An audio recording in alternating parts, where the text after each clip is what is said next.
किरदार निभाने वाले, कौन क्या किरदार? बिग मेम साहब जो शो है वो गृहिणी जो है वो घर पे जो हाउसवाइफ रहती है उनके बारे में है। क्योंकि बहुत सारे ऐसे हाउसवाइफ्स हैं जो बहुत जल्दी बहुत यंग उम्र में शादी कर लेती है और उनके जो ड्रीम्स होते हैं, उनके जो सपने होते हैं वो फुलफिल करने का मौका नहीं मिलता उन लोगों को। उन लोगों को बचपन से ही सिखाया जाता है कि आपको अपने हस्बैंड का ध्यान रखना है, आपको अपने सास ससुर का ध्यान रखना है, बच्चे पैदा करने हैं, बच्चों का ध्यान रखना है, दादा दादी का ध्यान रखना है। तो वो उनके लिए ही पली बड़ी रहती है, वो उनके दिमाग में डाला जाता है। तो ये शो ऐसा है कि हम जो घर पे किचन में वो जो गृहिणी काम करती है, उनके जो सपने होते हैं कि उनको खुद को, उनकी पर्सनालिटी को क्या करना है, वो शो इस बारे में है। हमने मौका दिया है, हर्षा जो हमारी प्रोड्यूसर है उन्होंने मौका दिया है इन हाउसवाइफ्स को उनकी जो ड्रीम्स है उनको एस्पायर करने का, ताकि वो लोग भी अपने जो गृह गृहस्थी में रहते हैं उनसे बाहर निकल के अपना सपना पूरा करें, अपनी जो ड्रीम्स है उसे पूरा करने की कोशिश करें। बहुत सारे लोग होते हैं जिनको गाना अच्छा लगता है, बहुत सारे लोग होते हैं जिनको डांस अच्छा लगता है। तो हमारा जो शो है वो डांस के ऊपर है, जहाँ नाच दो जो बदल दे नज़रिया।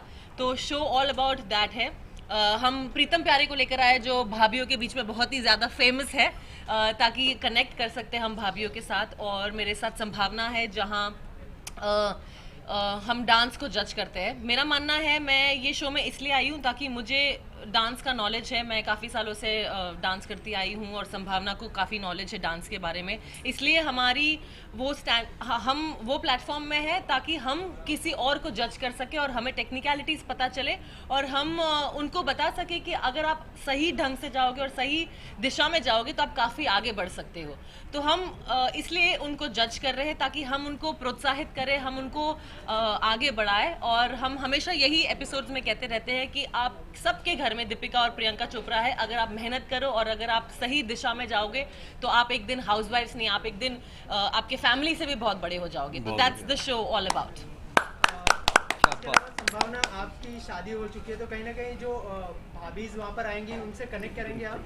नहीं, डेफिनेटली अभी अभी शादी हुई है मेरी, तो सबसे पहले आई थिंक जो हमारी प्रोड्यूसर है हर्षा, उनका शायद सबसे पहला मेन रीज़न ये था कि मैं इजीली कनेक्ट कर सकती हूँ उन औरतों के साथ जो घर का काम भी करती हैं और बाहर भी काम करना चाहती हैं, अपने सास ससुर को संभालती हैं, अपने पति को घर पे सारा उनके लिए काम करती हैं, पूरा घर संभालती हैं, उसके बाद बाहर का भी काम करना चाहती हैं। तो मैं उन लेडीज से बहुत इजीली कनेक्ट कर सकती हूँ, क्योंकि आज की डेट में मैं भी यही काम कर रही हूँ, प्लस मैं काम कर रही हूँ। तो मेरा काम या तो ऐसा होता है कि आप या तो आप काम कर सकते हो या फिर आप घर पे रह सकते हो।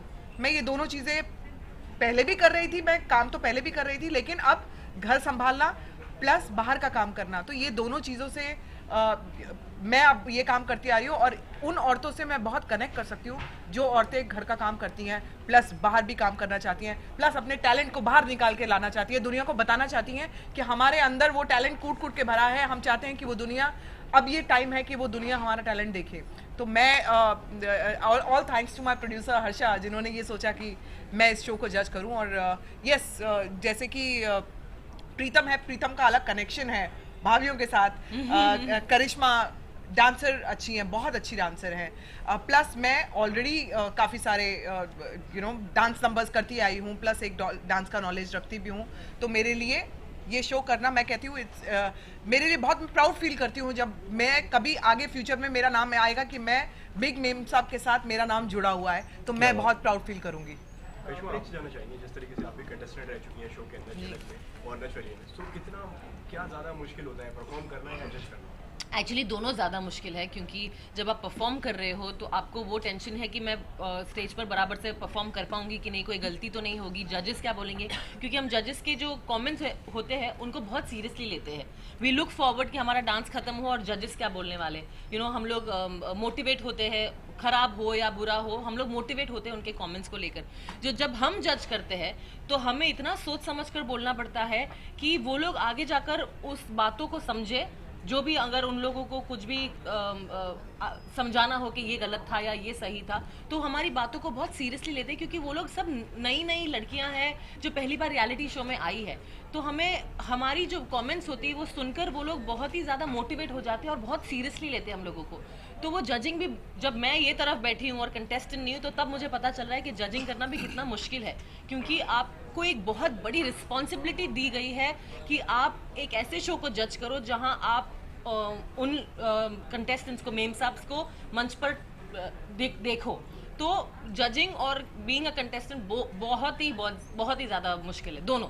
संभावना आपसे जानना चाहेंगे, आप क्या कहना चाहेंगे, किस बेसिस पे आप जज करने वाले हैं? और मैं पहले भी एक डांस रियलिटी शो कर चुकी हूँ, मैं विनर रह चुकी हूँ उस शो की। मुझे लगता है कि परफॉर्म करना डिफ़िकल्ट होता है, लेकिन जज करना उससे कहीं ज़्यादा डिफ़िकल्ट होता है, क्योंकि आपके ऊपर बहुत रिस्पॉन्सिबिलिटी होती है। आपसे कोई ऐसी चूक ना हो जाए कि जो सामने वाला जो डिज़र्विंग है वो कहीं आपके गलत जजमेंट से बाहर हो जाए, जिसके सपने हैं वो ना टूट जाए, क्योंकि हम लोगों को ये सब ध्यान में रखना पड़ता है कि वो गृहिणियाँ हैं, उनकी जो उस प्रोफेशनल लेवल की, मतलब कमाल की डांसर्स तो डेफिनेटली हैं वो, लेकिन उस प्रोफेशनल लेवल पे हम लोग जज करते हैं, लेकिन अगर हमसे कोई चूक हो गई तो हमारी जजमेंट से उनका करियर, उनके सपने टूट सकते हैं। तो हमारे लिए, मेरे अगर हिसाब से पूछोगे तो परफॉर्मेंस मुश्किल है, लेकिन जजमेंट उससे कहीं ज़्यादा मुश्किल है। ओके, अगर बिग बॉस की अगर बात करिए तो आप सब लोग सेम ही सीजन में थे, तो कुछ मेमोरीज ऐसी कोई ताज़ा हुई इस शो के अंदर? बहुत ज़्यादा है, तीनों सखी सहेलियां मिल गई हैं। क्या क्या नहीं बातें की हमने पुराने शो की, लेकिन ये शो उस शो से तो काफ़ी अलग है, बहुत ज़्यादा अलग है। सो हम एक नए लेवल पर फिर कनेक्ट कर रहे हैं, हमारी जो वेवलेंथ है नए लेवल पर है। आप हमारे को हर चीज़ करते हुए इस शो पे देखेंगे, मस्ती, मजाक, फ्लर्ट, बहुत कुछ। एक सवाल आपसे भी है कि मतलब सारा का सारा आपने बिग बॉस टैलेंट आपने अब आपके शो में किया, तो इसकी कोई खास वजह है कुछ? नहीं, वो एक तरीके से कोइंसिडेंस कह सकते हैं। एक्चुअली मुझे ऐसा प्लान तो नहीं था, या ये मुद्दा नहीं था जब हम कास्टिंग कर रहे थे। आई थिंक हमारी जो टीम है, जो सेलिब्रिटीज़ हैं हमारे शो में, हमारे जजेस और एंकर, उनको बहुत हैंड पिक करके और बहुत दिमाग लगा के हमने चूज़ किया, क्योंकि प्रीतम एक एंकर के तौर पे या सूत्रधार के तौर पे इतने वार्म है ना। तो जो कंटेस्टेंट्स जो अपना घर बार या बच्चा वो छोड़ के भी आई हैं, तो एक मित्र पाते हैं। जब वो परफॉर्मेंस ख़त्म करती तो उनको लगता है कि मेरा एक बाजू में दोस्त खड़ा है जो कि मेरी परफॉर्मेंस के बारे में शायद मुझे सपोर्ट करे। और करिश्मा का अपना एक्सपीरियंस एक डांसिंग जो उनकी जर्नी रही है सो फार इन टीवी, एक तो वो बहुत पॉपुलर टेलीविज़न सेलिब्रिटी हैं, हम उनको फिक्शन शोज़ में और नॉन फिक्शन शोज़ में देख चुके हैं। संभावना जो है उनका एक स्टेज परफॉर्मेंस या स्टेज परफॉर्मर में वो क्या देखती हैं, वो पर्सपेक्टिव ज़रूरी है, क्योंकि इवेंचुअली बिग मेम साहब जो है वो she has to be a winner on the stage. And technically दोनों जजेस आर वेरी क्लूड इन, जैसे वो कमेंट्स देते हैं तो अदा पे, नज़ाकत पे, हरकत पे, एक्स फैक्टर पे, उनके डांस स्टाइल्स पे, डांस मूवमेंट्स पे, they are very closely watching this performances and giving feedback. And I think personality wise भी करिश्मा और संभावना काफ़ी अलग है, एक दूसरे से यूनिक है लेकिन अलग है, and therefore they special to be on the panel. अच्छा, इसके अलावा बिग बॉस की बात चल रही है, तो कोई फेवरेट कंटेस्टेंट होगा आप तीनों का, अगर इस बारे में कुछ बात करना चाहें आप, जो मतलब आपको लगता है कि जीत सकता है, या फिर उसकी स्ट्रैटेजी? हाँ, ये शायद बाबा के बारे में मैं माफ़ी मांगना चाहती हूँ, पर मैंने ज़्यादा बिग बॉस इस साल का नहीं देखा है, तो मैं कुछ कमेंट नहीं कर पाऊंगी। पर मैंने सुना है कि स्ट्रॉन्ग कंटेस्टेंट्स है, आई थिंक मनवीर और मन्नू और बानी और लोपा, ये 4 स्ट्रॉन्ग कंटेस्टेंट्स हैं, ऐसा मैंने सुना है। तो मैं कमेंट नहीं कर पाऊंगी कि उनके कैरेक्टरिस्टिक्स कैसे हैं, क्योंकि मैंने ऑन एंड ऑफ देखा है। जब मैं बिग बॉस में गई थी तब मुझे पता चला था कि कंटेस्टेंट्स हैं, तो वक्त नहीं मिलता है, but I love the show. मैंने ऑन एंड ऑफ मैंने भी देखा है शो को, और मुझे लगता है मनवीर बढ़िया है। मनवीर मुझे हमारे पंडित जी की याद दिलाता है, जो प्रणीत भट्ट थे, तो वो मुझे उनकी याद दिलाता है। तो मुझे लगता है कि वो सही हैं, अब तक तो सही रहे हैं, बाकी के सबके उतार चढ़ाव रहे हैं। बानी इज़ वेरी स्ट्रॉन्ग, बहुत ज़्यादा स्ट्रॉन्ग है बानी। और हाँ, तो जो मैंने देखा है तो उनकी जर्नी बड़ी ख़तरनाक रही है। तो और जो बाकी थे वो तो बाहर ही हो गए ना, तो बाबा भी हाल ही में बाहर हुए हैं। जी, बाबा जी ने जो गंद मचाया था बिग बॉस में, उस बारे में अरे वही हम बात कर रहे थे, अगर बाबा हमारे सीजन में होते तो। अरे बाप रे, हाँ, पुनीत जी, हम बाबा, ओ बाप रे बाप रे बाप रे, बाबा जी को लटकाते थे पक्के में। पुनीत जी डेफिनेटली लटकाते बाबा जी को, ऊपर लटके रहते थे बाबा जी कहीं। संभावना, अगर आप उस मतलब उनके साथ होते कोई सीजन में तो क्या होता? मैं ये सीज़न पहले बता दूं कि मैं पूरा फॉलो मैंने किया है और मैं एक एक चीज़ बहुत माइन्यूटली फॉलो करती हूँ बिकॉज मैं बिग बॉस की बहुत बड़ी फ़ैन हूँ। तो ऑब्वियसली 2 बार मैं बिग बॉस में जा चुकी हूँ, सीज़न 2 में गई हूँ, सीज़न 8 में इनके साथ में रही हूँ। तो मुझे ऐसा लगता है अगर इस सीज़न की बात करें तो मनवीर मेरा फेवरेट है, बानी मेरी फेवरेट है एंड येस ऑफ कोर्स लोपा मेरी फेवरेट है। ये 3 लोग जो है मैं चाहती हूँ इनको फाइनल्स में देखना और मुझे लगता है कि ये 3 लोग फाइनल्स में होंगे। बाकी और क्या जानना चाहते हो उसके बारे में बात मत करो, उल्टा डिजर्व कौन करता है जीत रहा है इस सीजन? डिजर्व कौन करता है इस सीजन में? आई थिंक बाबा अगर करते पहले दो का तो मैं नाम लेना बाबा चाहूँ। करते थे। बाबा तो विनर बाबा बन के ही करते निकले हैं ना, बाबा- उन्होंने बाबा तो ये winner ही बोला हो गए था ना। वो विनर है। जैसा कि मैं ऑलरेडी विनर हूँ। एक्चुअली क्या हुआ, बाबा के साथ कुछ गड़बड़ हो गया, उनको ले जाना था पागल खाने, उनको बिग बॉस के घर में ले गए। नहीं, ये उन्होंने थोड़ा ये सा भी कहा गड़बड़ कि हो हमको गया। बहुत दवाइयाँ दी गई हैं अंदर, उल्टी सीधी। मुझे बीमार करने की साजिश रची गई, मुझे मारने की साजिश रची गई है। हत्या हत्या हत्या करना हुआ, चाहते थे सब हत्या। लोग मेरी। अरे बाप रे। उनकी कोई कर क्यों नहीं देता है? सवाल आपसे है, आप काफ़ी रियलिटी शो का हिस्सा रही हैं, डांस रियलिटी शो का, बिग बॉस का, बहुत सारे आपने टीवी सीरियल्स किए। जब रियलिटी शो की बात करते हैं तो जो हम देखते रहते हैं, फॉलो करते हैं कि ये जीतने वाला है, ये जीतने वाला है, अंत में क्या होता है, सडनली रिजल्ट चेंज हो जाता है, कोई और जीत जाता है। तो आपका एक अच्छा अनुभव रहा है, प्रीतम जी का भी अनुभव रहा है और आप तो जज रही हैं पहले जी। और पहली बार आप भी जज बन रही हैं, तो क्या कहेंगे, क्यों रिजल्ट ये चेंज हो जाते हैं? देखो वो आधा टाइम तो सब पोल पे होता है, सब वोटिंग होता है और जितनी भी वोटिंग होती है वो सही वोटिंग होती है क्योंकि रियलिटी शोज कभी रिग्ड नहीं हो सकते। हाँ, हम कंटेंट वाइज और जो दिखाना है, क्या बोलना है, जो शो को जैसे आगे बढ़ाना है वो हम लोग बात कर सकते हैं, पर जब वोटिंग होती है क्योंकि कंपनी इन्वॉल्व होती है वोटिंग की, तो उनके साथ हम मैच नहीं कर सकते। तो जैसी जैसी पॉपुलैरिटी होती है कंटेस्टेंट्स की, जैसे जैसे वोट्स जिसको ज़्यादा मिलते हैं, रिजल्ट्स ऑडिट हो गए, रिजल्ट्स कंप्लीटली ऑडिट होते हैं। कहीं तो ना कहीं वहाँ हम ये कह सकते हैं कि जो बिग सब आ रहा है बिग मैजिक पर, जी। ये न्याय प्रिय रहेगा। बिल्कुल, बिल्कुल, बहुत बिल्कुल, ज्यादा बिल्कुल बिल्कुल। मतलब प्रोड्यूसर्स हमारे बीच में आते ही नहीं है, ये हम मेरा और दोनों संभावना का ही decision डिसीजन होता है कि कौन रहेगा। और हमारे, मैं आपको बता दूं, हमारे कुछ फेवरेट कंटेस्टेंट्स शो से बाहर हुए हैं और उन लोगों के सामने जिनके लिए हमें ऐसा लग रहा था कि शायद इस परफॉर्मेंस के बाद वो बाहर हो जाए, लेकिन उनका उस लास्ट मोमेंट पे परफॉर्मेंस ऐसा रहा कि हमारे फेवरेट्स बाहर हुए हैं। तो यहाँ पे ये वाली तो बात हो ही नहीं सकती, अन्याय वाली बात हो ही नहीं सकती जहाँ पे करिश्मा और मैं हैं। एक्चुअली हर्षा भी, हमें बीच में कोई भी नहीं आता हमारे, जब ये टाइम होता है जहाँ पे आपको फाइनल जजमेंट देना है, उसके बीच में कोई नहीं आता, वो सिर्फ करिश्मा और मैं होते हैं। कई दफा तो मैंने ये देखा है कि ये जो है इनके फेवरेट्स चले जाते हैं बाहर, फेवरेट्स बाहर गए हैं हमारे। और बायस ऐसा कुछ नहीं है कि वो उसमें कोई जोड़ तोड़ करके बचा अभी है। आपसे एक सवाल है कि आप पहले रेडियो में थे, जी। फिर बिग बॉस में दिखाए, जी। फिर अब आप बिग मेम साहब में आ रहे हैं। जी जी तो जी। यहाँ वो क्या है पे ना, किस मेरे तरीके बिना का जो जी नहीं तड़का पाते ना है, ये। हाय, इनसे मेरे हमारा बिना लगाव जी कुछ नहीं ऐसा तड़का है। है, किस तरीके का आप लगाने वाले नहीं, हैं? आप समझ नहीं रहे हो, मेरे बिना जी नहीं पाते ना, इसलिए जो भी शो मतलब ये शो में बहुत, अरे हेलो, मैं बता दूं, ये शो में बहुत ज्यादा इन दोनों का फ्लर्ट चल रहा है। नहीं नहीं, ऐसा कुछ नहीं है। हाँ, और एक और हमारे शो हमारे में बहुत किरदार हैं। मोस्ट इम्पोर्टेंट किरदार है, वो है, उनका नाम है घंटा लाल।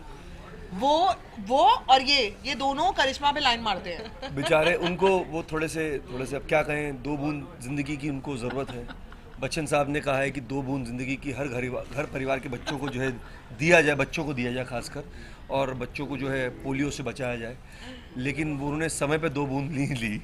इस चक्कर में उनका जो है आधा ही शरीर है, आधा ही आधा शरीर नहीं है। गंडालाल जो है, मैं थोड़ा ही मौका लेके बोलना चाहूँगी, गंडालाल जी जो हैं वो एक्चुअली एक मपेट है, जैसे हम पपेट कहते हैं, मपेट है, और हमने ऐसा किरदार बनाया है कि ये स्टूडियो ना इनका है और इनका स्टूडियो कोई भाड़े भी नहीं था क्योंकि उनको इतनी बोलने की आदत है और इतने बीच में रोक टोक करने की आदत है, लेकिन हम लोग को कोई और स्टूडियो नहीं मिला इस वक्त। काफ़ी नोटबंदी के बाद काफ़ी स्टूडियोज़ के मुश्किलें पड़ गई हैं, तो कैसे तैसे हम गंडालाल जी के स्टूडियो में पहुँचे और ये वादा किया उन्होंने कि मैं बीच में बोलूँगा नहीं, लेकिन वो अपनी आदत से इतने मजबूर है कि अपनी हर बार विशेष टिप्पणी लेके जजेस हो या कंटेस्टेंट्स हो या प्रीतम हो, वो बोलना नहीं छोड़ते, और फिर जो कॉमेडी निकलती है between Pritam and Ghantalal ji, and the romance angle between Karishma and Ghantalal ji, and the hate angle between Sambhavna and Ghanta, because Ghantalal बोलते हैं संभावना मैं से कम ही बात करूँ, तो संभावना कहती है क्यों आप मेरे को ऐसे बोलते, आपकी शक्ल मेरी बड़ी बहू से मिलती है।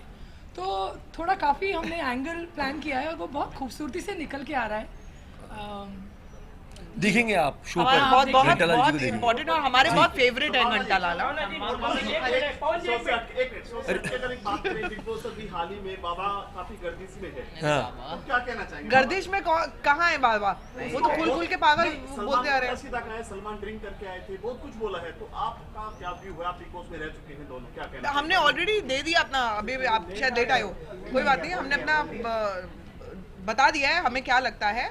बाबा को इस समय सख्त इलाज की जरूरत है। कोई उनको पकड़ो, कोई क्यों नहीं पकड़ रहा है? आप लोग उनके इंटरव्यू ले रहे हो, उनको पकड़ के प्लीज उनको अस्पताल में डालो या फिर पागल खाने में डालो, या उनको कुछ कहीं किसी जगह पे करंट दो जहाँ पे सही जगह हो उनके लिए, क्योंकि नहीं होता बिग बॉस का असर होता है थोड़ा। वो क्या है, बिग बॉस के अगर आप होते उस टाइम, आपके टाइम में होता तो क्या करते? अरे क्या आप कहाँ थे? क्या बोल रहे और मैं रिक्वेस्ट करना चाहती हूँ कि ये हम लोग बिग बॉस के बारे में बात ही नहीं कर रहे हैं, हम हमारे बिग मेम साहब के बारे में बात करना चाहते हैं। Let's talk about big ma'am साहब। अभी आपने भगवान की बात की जी। है, तो अभी जो आने वाला बजट है, तो आप बॉलीवुड से रिलेटेड किस तरह देख रहे हैं? चारों से सवाल। सब सवाल दोहराएंगे जो प्लीज। बजट आने वाला है अभी फर्स्ट फरवरी का, तो आप क्या एक्सपेक्ट कर रहे हैं कि बॉलीवुड क्या एक्सपेक्ट कर रहा है? आप लोग चारों से नोटबंदी का जो भाई बॉलीवुड तो एक ही चीज़ कई सालों से एक्सपेक्ट करता आ रहा है कि इंडस्ट्री का दर्जा दिया जाए, लोन प्रोवाइड किया जाए जो अमूमन हो नहीं पाता, और फिर फाइनेंसर्स जो इंडिविजुअल फाइनेंसर्स होते हैं वो आ नहीं पाते अपने फाइनेंस को लेकर। एक ज़माना था 70, 80, 90 के दशक का जब इंडिविजुअल फाइनेंसर या प्रोड्यूसर आते थे। अब कॉर्पोरेट्स इन्वॉल्व हो चुके हैं, बहुत सारी चीज़ें स्टेक पर रहती हैं, तो इंडस्ट्री का दर्जा दिया जाए, उनको फाइनेंस मुहैया करवाया जाए ताकि अच्छा कंटेंट निकले, अच्छे यंग एक्टर्स, क्योंकि भाई हम भी जो हैं जूझते हैं इन चीज़ों से, स्ट्रगल से, कि हमको भी जो है वो चांस की बात होती है ना, कि आपको होता है कि नहीं वो बिकेगी नहीं फिल्म या वैसा नहीं होगा, क्योंकि प्रोजेक्ट को आपको लाइन अप करना पड़ता है वैसा कि बिके, तो इस हिसाब से तो उस तरह का अगर इंडस्ट्री का दर्जा दिया जाएगा, फाइनेंस का दर्जा दिया जाएगा, तो शायद मैं समझता हूँ कि बहुत नया टैलेंट जो है आप आने वाले सालों में देखेंगे। संभावना जी। मेरे हिसाब से जिस तरह का भी जो बजट आने वाला है, मैं बहुत उम्मीद करती हूँ कि बॉलीवुड के लिए ही नहीं, सभी के लिए वो लाभदायक होना चाहिए, क्योंकि बॉलीवुड हो या बॉलीवुड के बाहर हो, इंसान तो इंसान है, और वो बजट जो है वो सबके काम का होना चाहिए। ये मैं सबके लिए प्रे करती हूँ कि अच्छा हो जो भी हो। नोटबंदी करके एक कहते हैं ना करारा झटका तो मोदी सरकार ने हमें दिया है, लेकिन जो उसके लॉन्ग टर्म में फायदे हैं वो इमीडिएट जब झटका लगता है तो हम समझते नहीं है, लेकिन लॉन्ग टर्म फायदे उसके काफी ज्यादा हैं। अब जब सब कुछ सफेद सफेद होगा, कुछ भी काला नहीं रहेगा, तो काम भी बहुत अच्छे तरीके से मेरे ख्याल से एक पॉजिटिविटी के साथ होगा। और सबसे बड़ी बात, किसी को चोट लगती है सबसे पहले तो वो हमारी गृहिणी ही है, क्योंकि उनकी किचन को चोट लगती है सबसे ज्यादा। आई थिंक मोदी जी ने जो भी किया है वो सोच समझ कर ही किया है, तो जो बजटिंग होने वाला है वो डेफिनेटली सबको फ़ायदे में ही रखने वाला है, और अगर सब कुछ वाइट ही है तो कुछ डरने की तो बात है ही नहीं। और I don't think so Bollywood industry में कुछ ज़्यादा फ़र्क आने वाला है, क्योंकि जो काम कर रहे हैं वो तो काम कर ही रहे हैं, so I think it's all good. कुछ असर हुआ है मोनेटाइजेशन? मैं एक्चुअली चाहूँगी, मैं एक्चुअली ये दुआ करूँगी कि ये जो